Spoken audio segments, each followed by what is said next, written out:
Saints, and the first person in the NFL community known to have tested positive for the coronavirus. He's joining us from his home in New Orleans, where he is in isolation. And Coach Payton, thank you for joining us. And first off, we want to say, how are you feeling? Good morning, Mike. I'm feeling okay. I would say it's been a week now, a week today that I got tested. So it's Monday. Mostly fatigue. When I went in last week on Monday, I had more chills. I had a little low-grade fever. Certainly felt like I had the flu, just as we all would know what that feels like, where you just want to lay in bed and not do anything. And then gradually, during the course of this week, I would say I've progressively gotten a little better each day. I haven't had to deal with any respiratory issues. And then Thursday is when I found out the test came back positive. And what went through your mind when you found out the test came back positive? Well, I think I kind of was under the impression or the assumption it was going to be positive. Talking with our team doctor, he said, more than likely, it's probably an 85% chance, this time of the year, the symptoms you're having, it's going to come back positive, but we do want to get a test on that. And so that was Monday, that discussion.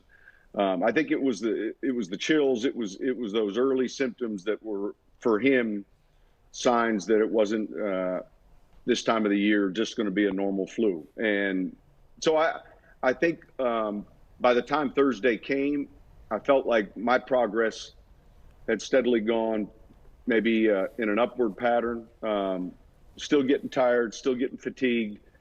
You might get up and start working on a section of the house or cleaning the dining room or something, and then in about 20 minutes just feel like you want to lay down again and take a nap. So I wasn't as concerned. I just recognized, though, what that was going to mean relative to being in this house for quite a while. And we've seen images, Coach, of people partying from New Orleans to Miami. And you're a head coach. Part of your job is connecting and motivating people. So how could you, what could you say to these people who aren't listening to these urgent calls for social distancing and how important it is? Yeah. Listen, I think we're seeing state by state, states making it really a law. First off, and then secondly, every one of those people, like yourself, myself, we all have someone that we know very closely.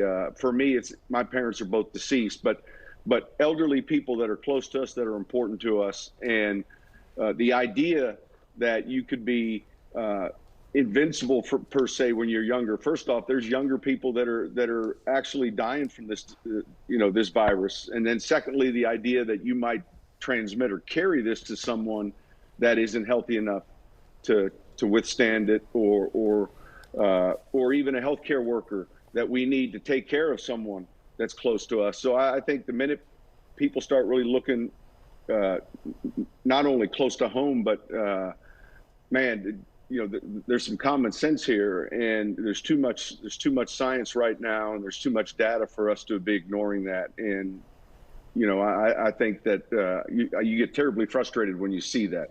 Well, I tell you what, we're so happy you are on the mend. We appreciate you taking your time and joining us and sharing that great advice. And Robin's got to say, go ahead. Robin wants us to say this. I want to who that? Who that? Who that nation's with you, Coach? Who that nation's with you? I like it, Robin. Hey, I like it. Who that nation is strong, and we've got a draft coming up. We're going to have to do that a little differently, I'm sure, than we've had to before, and rely on technology like we're doing right now relative to our meetings. But we'll be ready. You will. Well, stay safe. It's great to see you. Stay safe, Phil.